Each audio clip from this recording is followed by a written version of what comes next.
Fund में क्या खरीदें, शेयर बाजार में क्या करें। उठापटक इतना ज्यादा हो रहा है कि इसमें डर सबके मन में बैठा हुआ है। निवेशक जो ट्रेडर या निवेशक जो शेयर बाजार में निवेश करते हैं उनको तो हम बताते रहते हैं क्या करना चाहिए, लेकिन म्यूचुअल फंड का निवेशक जो खासकर इक्विटी म्यूचुअल फंड का निवेशक वो क्या करे, डर वहां पर भी है। और इसी पर हम बात करेंगे जी बिजनेस के मैनेजिंग एडिटर अनिल सिंघवी जी से। अनिल जी, बहुत ज्यादा डर है बाजार में और ट्रेडर और जो वहां निवेश करते हैं, लेकिन म्यूचुअल फंड का निवेशक भी डरा हुआ है। एक एक दिन में ऑलमोस्ट 7.5% के आसपास की गिरावट इक्विटी म्यूचुअल फंड में देखने को मिल रही है, एनएवी में।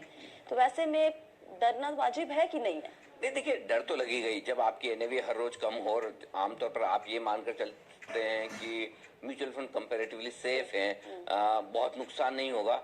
लेकिन साथ ही आपको ये भी समझना चाहिए कि ऐसा रोज रोज नहीं होता। ये ऐसा समय है जो कि आपको अपनी लाइफ टाइम में 5-6 बार ही देखने को मिलता है, ठीक है। और बहुत सारे ऐसे खुशनसीब लोग हैं, मैं खुशनसीब इसलिए कह रहा हूँ कि 10% का नीचे का सर्किट लगे और बाजार 5% ऊपर जाकर बंद हो, ये तो मैंने भी अपनी जिंदगी में पहली बार देखा है। तो आज स्वाति शो करने के पीछे मकसद भी यही है, क्योंकि आमतौर पर है ना, जब मैं शो करता हूँ इक्विटी मार्केट्स के लाइव मार्केट्स होते हैं, मैं ये कहता हूँ कि एसआईपी कीजिए, फंड में पैसा डालिए, अच्छे फंड चूज कर लीजिए। कभी भी म्यूचुअल फंड के नाम नहीं बताते। हाँ, मैं नाम नहीं बताता। और यही सबको जानना है और हम चाहते हैं कि आज बताएं कि आखिर अनिल सिंघवी जी के फेवरेट फंड्स कौन है। बहुत सारी कैटेगरी है हालांकि इक्विटी म्यूचुअल फंड में, लेकिन हम बात करेंगे 4 कैटेगरी की, large cap, small cap, mid cap और मल्टी कैप की। तो इनमें इनके फेवरेट फंड्स हम जानेंगे, लेकिन वो होगा इस ब्रेक के बाद, अभी नहीं। अभी हम जानते हैं कि आपकी स्ट्रैटेजी क्या होनी चाहिए यहाँ पर। जैसे कि सवाल हमारे पास बहुत सारे आ रहे हैं अनिल जी, और एक जो सबसे कॉमन सवाल है कि एसआईपी को भी कंटिन्यू करना चाहिए या फिर मैं इसे बंद कर दूं? एसआईपी बंद करना गुनाह है, पाप है, क्राइम है। एसआईपी आप करते ही इसी दिन के लिए जब बाजार इतना गिरे कि आप सोच न पाए, यही दिन है एसआईपी कर, आप इसी दिन के लिए करते हैं। तो अगर आपने 12,000 में नहीं सोचा, 11,000 में नहीं सोचा, तो 10,000, 9,000 और 8,000 में नहीं सोचेंगे एसआईपी बंद करने का, बिल्कुल नहीं। नो, क्लियर नो, एसआईपी आप बंद नहीं करेंगे, ये कान खोल के सुन लीजिए, बहुत साफ हो। अच्छा, अगर मान लीजिए कि लक्ष्य 1 साल या 2 साल में पूरा होने वाला है, तब आप गिरावट देख रहे हैं अपने फंड में, हम नॉर्मली एडवाइजर्स कहते हैं कि जब भाई गिरावट अगर आपको 1 या 2 साल बाद पैसे चाहिए तो तब भी नहीं। अच्छा, तब भी नहीं। पीछे की वजह क्या है, लेकिन ये इसके पीछे लॉजिक क्या है? देखिए, ये जो हो रहा है ना इस वक्त बाजार में, ये बहुत कम बार होता है जी। और इस स्पीड से जो बाजार गिरे, इससे तो 10 दिन में प्रॉब्लम सोल्व हो जाएगी। ओके। हाँ, कि हर रोज अगर 700 पॉइंट निफ्टी गिरता है, 500-1000 पॉइंट गिरता है, तो 10 दिन बाद तो बाजार बंदी हो जाएगी। ओके। जब बाजार बंदी हो गई तो प्रॉब्लम ही खत्म जी। और अगर आपके बंद हो रहे हैं तो फिर आप म्यूचुअल फंड से निकाल भी लेंगे, कहीं और भी रखेंगे, तो उस पैसे की वैल्यू जीरो क्या रह जाएगी। तो पॉइंट सिंपल है ना, बाजार बंद होने वाले हैं। तो इसलिए अगर आपके दिमाग में ये कि इसी स्पीड से रोज बाजार गिरेंगे, तो ये गलत है। इसीलिए जब आपने कहा कि किसी का हफ्ते 2 हफ्ते का व्यू है, तब तो आप आज निकाले कल निकाले एक अलग बात है, लेकिन जिनका साल 2 साल का भी व्यू है ना, उनके लिए भी पैसा निकालने का ये वक्त सही नहीं। तो अगर आप साल 2 साल के व्यू से भी चल रहे हैं, तब भी आप पैसा रखिए, कोई दिक्कत नहीं है। ओके। निकालने के लिए आप लेट हो चुके हैं, एक चीज क्लियर समझ लीजिए। पैसा निकालना था तो निकाल लेते, अब नहीं निकाला तो नहीं निकालना है। अच्छा, एक बात बताइए, आपने कहा कि आज जो हुआ है बाजार में वो आपने ही पहली बार देखा है, लेकिन इसके पहले भी बाजार में और फिर या फिर ग्लोबल लेवल पे देखिए तो इस तरह की जो बीमारियां हैं, जैसे भी कोरोना वायरस, ये पहले भी हुआ। और आपके एक्सपीरियंस में कितना वक्त लगता है इतनी गिरावट के बाद वापस से रिकवर करने में बाजार को? बाजार को आमतौर पर जब भी अमेरिका के बाजार मंदी में गए, यानी कि अपने टॉप से 20% गिर गए, ठीक है, 20% गिरने के बाद अमेरिकी बाजार अगले 6 महीने वक्त बिताते हैं और उसके बाद 12 महीनों में रिकवर कर जाते हैं। तो आप है ना 18 महीनों में आप ऑन एन एवरेज ये मान के चलिए कि आपको पॉजिटिव रिटर्न आएंगे, अगर आप बॉटम पर घुसे हैं तो, ठीक है। अब हर आदमी बॉटम पर तो नहीं एंटर हो सकता। मेरा पॉइंट सिंपल है, अगर आपने जिंदगी में कभी भी ठीक ठाक से, मैं ये नहीं कह रहा कि बेस्ट म्यूचुअल फंड खरीदा है, और चूंकि ये म्यूचुअल फंड इन्वेस्टर्स के लिए शो है, जो डेटा मैंने म्यूचुअल फंड के पढ़े हैं, अगर आपने रीजनेबली एवरेज म्यूचुअल फंड खरीदा है इक्विटी का, ठीक है, और आप जिस वक्त बाजार बहुत खराब है, आप उस वक्त गुस्से हैं, तो आप ये मान के चलिए कि ऑन एन एवरेज 4 से 5 साल में, अगर आपने बहुत खराब समय में एंट्री की है तब भी 5 साल में आपकी एनएवी आ जाएगी। जी जी ठीक है। जी। 7 साल में आप एफडी के बराबर रिटर्न कमाएंगे और 10 साल में जी एफडी से दुगुने से ज्यादा कमाएंगे। जी अगर आपने बहुत गलत वक्त पे एंट्री की है, समझिए पिछली फरवरी में यानी कि पिछले महीने आप बड़े मतलब बहुत ही ऐसे इन्वेस्टर हैं जिनका नसीब ही खराब है और आपने 12,000 के लेवल पे ही एंट्री की है, जी तब भी आप चिंता मत कीजिए। 12,000 के लेवल पे एंट्री की तब भी 4 से 5 साल में आपकी एनएवी फिर से ट्रैक पर आ जाएगी। पहले भी आ सकती है, 4 से 5 साल में पक्का आ जाएगी। 7 साल में आपको जितना एफडी में पैसा बनता है उतना आराम से बनेगा और 10 साल रखेंगे तो उससे दुगुना भी बनेगा। और ये खाली अगले साल की बात नहीं कर रहा हूँ, मैं पहले साल से लेकर 10 साल की बात कर रहा हूँ। तो आप ये कह रहे हैं कि आपने कहा कि किसी भी एवरेज फंड में आप मतलब आपको बहुत दिमाग नहीं लगाना होता है कौन सा फंड चुनना है। हाँ, ना ना ना ना, ये बहुत दिमाग किनको लगाना है, जिनको 1 या 2% एक्स्ट्रा कम या ज्यादा चाहिए। अच्छा, एवरेज इन्वेस्टर के लिए ठीक है, जो इन्वेस्टर एवरेज है तो रिटर्न भी एवरेज एक्सपेक्ट करे। अगर आप एक्स्ट्रा ऑर्डिनरी इन्वेस्टर हैं तो एक्स्ट्रा ऑर्डिनरी रिटर्न से एक्सपेक्ट कीजिए, सिंपल है। मैं आपकी एनएवी वाली बात से एग्री करती हूँ। जो डेटा मेरे पास भी है, 2007 से अगर लगाया, मैंने एक रैंडम लिया डीएसपी स्मॉल कैप, 2007 से लगाया, इतनी बार उठा पटक हुआ है इस फंड में। वो 10 के एनएवी पे शुरू हुआ था, वो 4 तक गया और अब अभी देखिए आराम से अच्छा खासा 15-16% की सीएजीआर पे बैठे हुए, तो कोई दिक्कत होती नहीं है। अच्छा, यहाँ पर हो क्या रहा है, आजकल बहुत सारे निवेशक जो है वो अपना दिमाग लगा रहे हैं, स्ट्रैटेजी बना रहे हैं। तो ऐसा एक सवाल भी आया था हमारे पास कि मैंने बैलेंस फंड में निवेश किया हुआ था, ठीक है, तो अब मैं सोच रहा हूँ कि इसको स्विच कर दूं किसी डेट फंड में या बॉन्ड फंड में, और जब मार्केट ठीक हो जाएगा तो मैं वापस आ जाऊंगा। उससे क्या होगा, जो मेरा मुनाफा है वो तो है सेम रहेगा। तो ये स्ट्रैटेजी मेरी ठीक है कि नहीं? तो एक तो ये स्ट्रैटेजी ठीक है कि नहीं ये बताएं आप, और इस तरह का और जो लोग दिमाग लगा रहे हैं वो इतना दिमाग लगाने की जरूरत है क्या? बहुत ही गलत है, करना ही जरूरत है। देखिए, अब आप जो भी फंड चूज करते हैं आप एक ऑब्जेक्टिव के साथ चूज करते हैं। जी। आपने बैलेंस फंड चुना तो बैलेंस फंड ये सोच के चुना है कि मेरा एक सर्टेन परसेंटेज इक्विटी में रहेगा, 60-65% और 30-40% मेरा डेट में रहेगा। ठीक है, अब आप कौन है डिसाइड करने वाले कि मैं अब डेट में नहीं रहना चाहता, डेट में रहना चाहता हूँ, इक्विटी में नहीं रहना चाहता? अरे ये तो वक्त है जब आपका फंड मैनेजर डेट से इक्विटी में शिफ्ट करेगा। आज डेट में पैसा बन रहा है, डेट फंड में पैसा बन रहा है, बॉन्ड यील्ड्स नीचे है, राइट, इक्विटी में नहीं बन रहा है, तो आप तो उल्टा काम कर रहे हो। एकदम बॉटम पे जब इक्विटी के मार्केट है तब इक्विटी से निकल रहे हो, डेट में जब टॉप पे है तब घुस रहे हो। ये म्यूचुअल फंड का निवेशक यहाँ पे ना ट्रेडर की तरह सोचना शुरू कर दिया। एग्जैक्टली, वही गलत है। अगर ट्रेडर की तरह सोचना है तो मेरे पास उसका एक तरीका है वो भी सोचिए। मैं आपको ट्रेडर की तरह सोचने के लिए कहता हूँ। आपने 2 सवाल मुझसे एसआईपी पे पूछे, है तो क्या करें, राइट, बंद तो नहीं करना है, ठीक है। एक सवाल और है उसमें जी, कि अगर किसी को नया पैसा डालना है तो क्या करें। हाँ, वो सवाल नेक्स्ट था हाँ। कि भाई अभी अगर मुझे कुछ निवेश करना है तो करूं कि ना करूं। 100% करिए, ये लाइफ टाइम अपॉर्चुनिटी है। ऐसे मौके जिंदगी में बार बार नहीं आते पैसा लगाने के। जी। अब मैं आपको एक बहुत बढ़िया स्ट्रेटेजी देता हूँ। एक शब्द गौर कर लीजिए आप, short blast SIP. Okay, SIP तो आप करते हैं, सब जानते हैं। एक शॉर्ट ब्लास्ट एसआईपी कीजिए, छोटे समय के दबाकर एसआईपी, बड़ा अमाउंट डालना। अच्छा, तो आप बोल रहे एक लमसम इन्वेस्टमेंट को करें? नहीं, लमसम नहीं कह रहा। तो ये कैसे काम करेगा? बताता हूँ आपको। हाँ। एक चीज समझ लीजिए, अब से लेकर 2 से 6 हफ्ते में आपको पैसा लगाना है। अच्छा, सिर्फ 2 से 6 हफ्ते, यानी कि अप्रैल अंत तक, ठीक है। 6 हफ्ते पैसा लगाना है। 6 महीने उसके भाव नहीं देखने, एनएवी नहीं देखनी। 10% नीचे हो जाए, 15 हो जाए, 20 हो जाए, देखना नहीं है। क्लियर है? 6 साल बाद देखना है उसको। ओके, आपको वर्ल्ड टूर पे घूमने जितना पैसा बन जाएगा।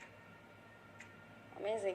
तो बेसिकली आपके पास तो अगर ये जो शॉर्ट ब्लास्ट एसआईपी का मतलब ये है कि आप एसआईपी करना चाहिए, क्योंकि 12,000 पे कितना नीचे आएगा आपको पता नहीं। 10,000 आएगा, 11,000 आएगा। सैलरीड क्लास कहाँ से इतना पैसा लाएगा? लेकिन नहीं, ये देखिए, उसकी तो एसआईपी चलेगी 12,000 वो की जो ना। चल रही है वो तो चल रही है। देखिए, ये शो ही उन लोगों के लिए जिनकी जेब में पैसा है। नहीं जिनकी सर, जेब में पैसा नहीं है, जिनकी जेब में पैसा नहीं, वो एंजॉय करे, ज्ञान ले। लेकिन आज बहुत सारे लोग ऐसे हैं, और स्पेशली बिजनेस के तो ढेर सारे इन्वेस्टर्स है, दर्शक ऐसे हैं जिनके पास पैसा है, क्योंकि हमने बचाया है, नहीं लेना है, नहीं लेना, वायरल ऐसे ही नहीं हुआ। तो लोगों के पास पैसा है, और जिनके पास पैसा है उन्हें शॉर्ट ब्लास्ट एसआईपी करना चाहिए। दो तरीके से करिए। ओके, तरीका दो तरीके से, एक प्राइस वाइज करिए, एक टाइम वाइज करिए। अच्छा, टाइम वाइज तो सिंपल है, आप 6 इंस्टॉलमेंट में पैसा डाल दीजिए हर हफ्ते। 6 एसआईपी हर हफ्ते आपकी एसआईपी है, 6 हफ्ते डाल के अब से लेकर अप्रैल अंत तक भूल जाइए। ओके, खत्म बात। फिर 6 महीने देखिए मत, एनएवी ऊपर नीचे होती है, क्या होती है, पड़े रहने दीजिए। 6 साल बाद आपके पैसे बन जाएंगे जो आप चाहते हैं। तो अगर 6 साल से कम का नजरिया है तो मत नहीं, जाइए। 5-6 साल, बल्कि जितना ज्यादा रखेंगे उतना बेहतर है। है। 8 साल 10 साल रखें और बढ़िया। ठीक है। 6 साल तो मैं इसलिए बोल रहा हूँ ताकि आप जनरली कम से कम इतना आप वो equity को 5-6 देते साल की हैं, एफडी से कंपेयर करते हैं, जी। इसलिए करेक्ट, ये क्लियर है। ये आपका टाइम वाइज एसआईपी हो गया जी। मैं दूसरा प्राइस वाइज एसआईपी देता हूँ आपको। आप प्राइस वाइज 10,000 पर निफ्टी है, 8,550 का लो बनाया है, आप डिसाइड कर लीजिए कि मुझे 6 इंस्टॉलमेंट में पैसा डालना है। पहली इंस्टॉलमेंट आपकी 9,000 पर जानी चाहिए, अच्छा, दूसरी आपकी 8,500 पर जाए, तीसरी 8,000 पर जाए। 3 इंस्टॉलमेंट हो गई, 40% पैसा बचा है, 7,000 और 6,500 के लिए रख लीजिए निफ्टी में। वर्स्ट केस सिनेरियो में 6,500, 6,200, 300 निफ्टी हो जाएगा, जो कि 50% करेक्शन। इतिहास में 1 या 2 बार ही 50% करेक्शन हुआ है मार्केट में। ओके, तो 12,400 से आधा भी रह गया तो 6,500 है, 6,000 है। अब उससे भी ज्यादा खराब हो जाए तो फिर तो ताला ही लगना है हर चीज पे। ठीक है, वो तो सिचुएशन आप इमेजिन नहीं कर नहीं सकते। करेंगे। तो आपने 8,000 तक पैसा लगा लिया, 7,500 तक लगा लिया, उसके बाद वर्स्ट केस सिनेरियो के लिए 40% रखिए। अगर आए तो ठीक, ना आए तो जब बाजार आपको रिकवरी के संकेत दे तो आप उसको 2 अलग अलग लेवल पर डाल दीजिए। भाई देखिए, ये पहली और आखिरी महामारी तो है नहीं नहीं। है। कोरोना के पहले भी कई आए, कई जी। गए, कोरोना भी आएगा जाएगा, हाँ जी। कोई बड़ा है कोई छोटा है, ठीक है, तो ये भी निकल जाएगा। जी, तो इसलिए बिल्कुल डरिए, घबराए मत। 6 इंस्टॉलमेंट, तो आपको प्राइस वाइज एसआईपी करनी है तो भी मैंने बता दिया, और 9,000 से लेकर नीचे लगाते रहिए। करना है तो आपने उसका फॉर्मूला दे दिया। इसी कि सोमवार कैसे- से बस शुरू हो जाइए। हाँ। तो आपने कहा ये शॉर्ट ब्लास्ट एसआईपी, ये अगर आप देख रहे हैं, सुन रहे हैं तो कहीं नोट कर लीजिए। फॉर्मूला दोनों बता दिया गया है कैसे आपको करना है। आप जो पूछते रहते हैं कि मेरे पास एक लमसम अमाउंट है, अभी करूं या ना करूं, तो उस लमसम को भी आप कैसे शॉर्ट ब्लास्ट एसआईपी में आप कन्वर्ट करके इस्तेमाल कर सकते हैं। यहाँ पर आज जी बिजनेस के मैनेजिंग एडिटर अनिल सिंघवी जी बता रहे हैं कि इस वक्त म्यूचुअल फंड निवेशक को क्या करना चाहिए, किस तरह की स्ट्रैटेजी अपनानी चाहिए। ब्रेक के पहले बहुत ही इंटरेस्टिंग शॉर्ट ब्लास्ट एसआईपी के बारे में उन्होंने बात की है, और अब बारी है जानने की, भाई ठीक है ये बहुत ही अच्छी स्ट्रैटेजी आपने बताई है, लेकिन निवेश कहाँ करें। इक्विटी म्यूचुअल फंड की हम बात कर रहे हैं, गिरावट सभी कैटेगरी में देखने को मिल रही है, बहुत सारी कैटेगरी है इक्विटी म्यूचुअल फंड में, तो उसमें से इस वक्त अगर किसी को निवेश करना है तो किस कैटेगरी को साथ ही चुनेगा? 4 तरह के फंड चुन लीजिए। जी, ठीक है, पहला आपका लार्ज कैप या डाइवर्सिफाइड फंड हो गया, दूसरा आपका मल्टी कैप फंड हो गया, जहां फंड मैनेजर को छूट है कि वो किस तरह के शेयर लेना चाहता जी। है, बड़े छोटे मजले जो भी। तीसरा आप एक मिड कैप ले लीजिए, और चौथा स्मॉल कैप ले लीजिए, और चारों में बराबर अमाउंट बांट दीजिए। ओके, मतलब 25% आपकी एसआईपी का। पहले तो आपको एसआईपी करनी है 6 हफ्तों के लिए, और उस 6 हफ्तों की एसआईपी 4 तरह के फंड में बांट दीजिए। ठीक है। ठीक है, ये 4 कैटेगरी हो गई। जी, अब इस कैटेगरी में आप अलग अलग फंड चूज कर सकते हैं। आपको कितना पैसा लगाना है उसके हिसाब से आप नंबर ऑफ फंड्स चूज कर लीजिए। अगर आपको कम पैसा लगाना है तो हर कैटेगरी में एक फंड ले लीजिए। अगर आपको ज्यादा पैसा लगाना है तो हर कैटेगरी में 2 से 3 फंड ले लीजिए। तो मेरी सलाह ये होगी कि मैक्सिमम 3 फंड बहुत हो गया हर कैटेगरी में। लेकिन अगर हर कैटेगरी में 3 फंड में वो लगाएंगे तो 12 हो जाएंगे। 12 फंड ज्यादा नहीं हो जाएंगे? देखिए, ज्यादा पैसे ज्यादा ले लीजिए, कम पैसे हैं तो कम कर लीजिए। नहीं तो जिनको ऐसा पैसे नहीं कर सकते हैं कि 12 के बदले 4 कैटेगरी में हम एक एक फंड ही रखें और सारा पैसा उसी में बांट देते हैं ना? क्यों 12? क्योंकि उसको ट्रैक करना थोड़ा दिक्कत नहीं हो जाएगा? मैं वही कह रहा हूँ। मैं तो हमेशा यही कहता हूँ कि शेयर और म्यूचुअल फंड्स की यूनिट्स उतने ही रखिए जितने आपके बच्चे हैं।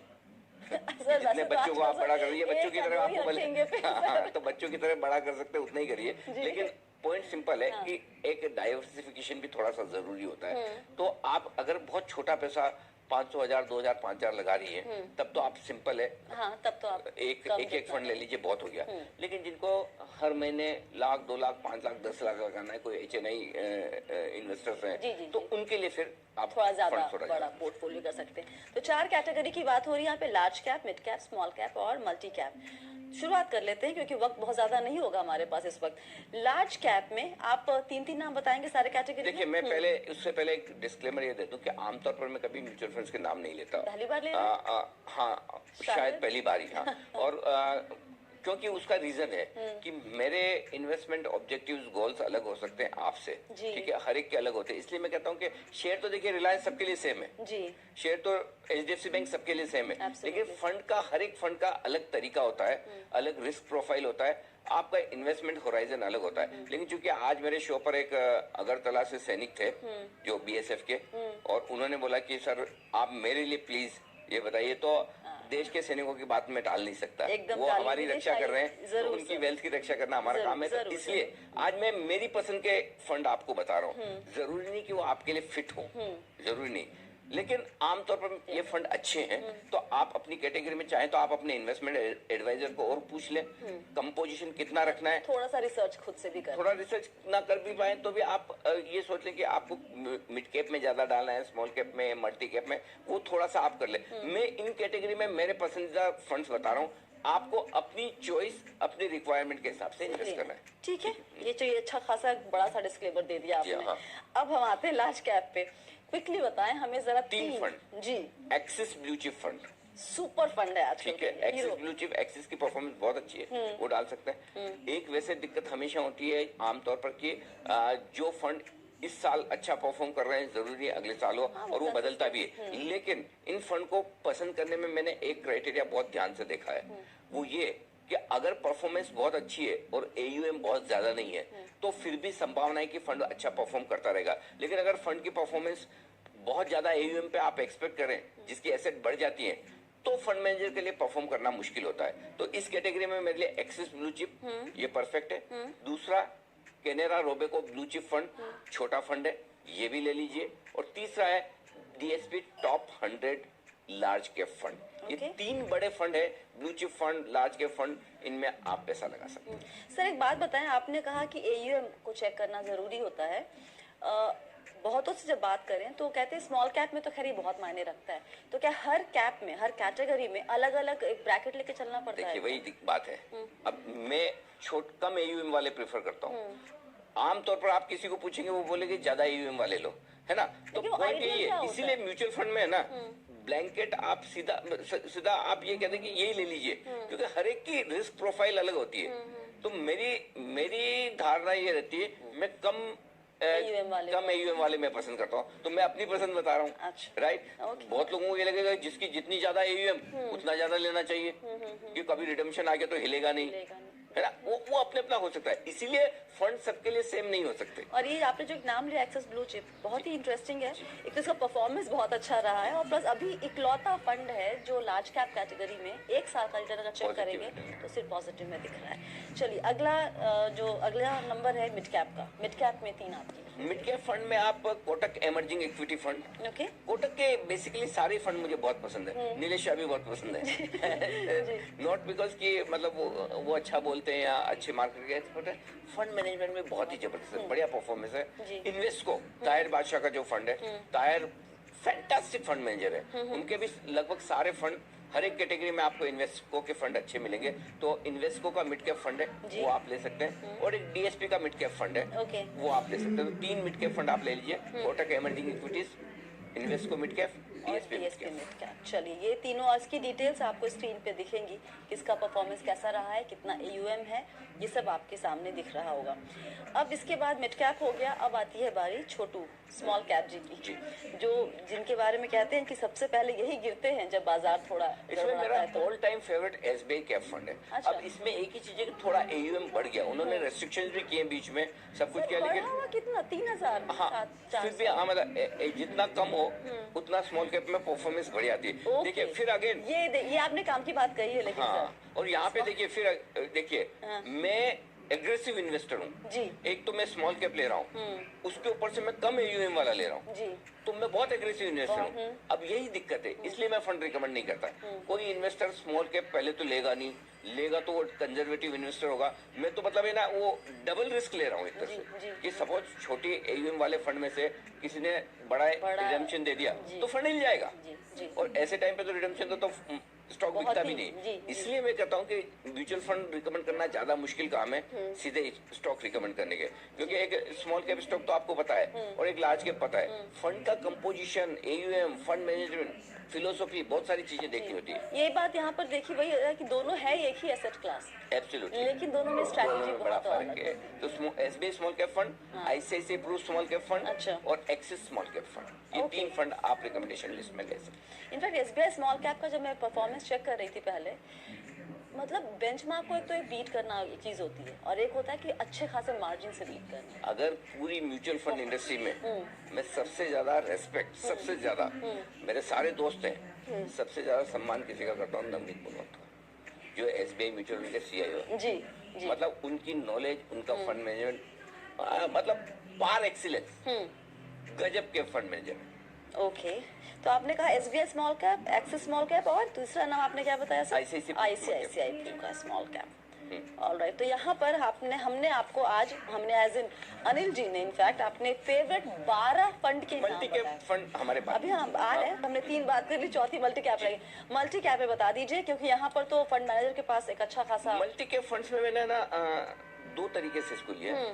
कुछ लार्ज और मिड कैप फंड है, उनको भी जोड़ लिया इसी में। और मल्टी कैप, वैसे तो देखा जाए तो लार्ज मिड कैप की एक अलग कैटेगरी है और मल्टी कैप की अलग है, लेकिन मैं दोनों को मिक्स करके दे रहा हूँ। ठीक है सर। ठीक है, Sundaram large and mid cap fund. Okay, ठीक है, सुनील सुब्रमण्यम साहब हैं, उनके एमडी सीईओ।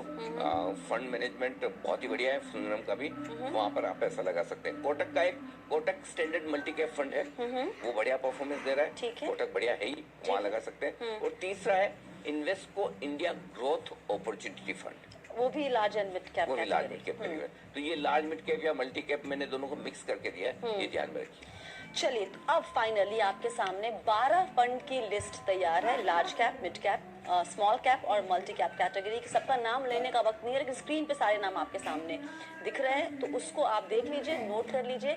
और जो सर ने आज हमें एक बड़ा ही सुपर सा फॉर्मूला बताया है सर, शॉर्ट ब्लास्ट एसआईपी, इसको ख्याल में रखिए।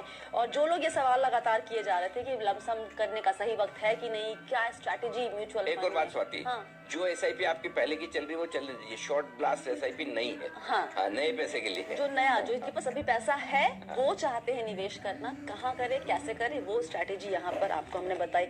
बहुत बहुत शुक्रिया अनिल जी, बहुत ही इंटरेस्टिंग कॉन्वर्सेशन और बहुत ही काम की बात, एकदम एक्शनेबल पॉइंट्स, फट फट फट ये सारे। सबसे बड़ी बात है, मेरे दर्शकों की नाराजगी दूर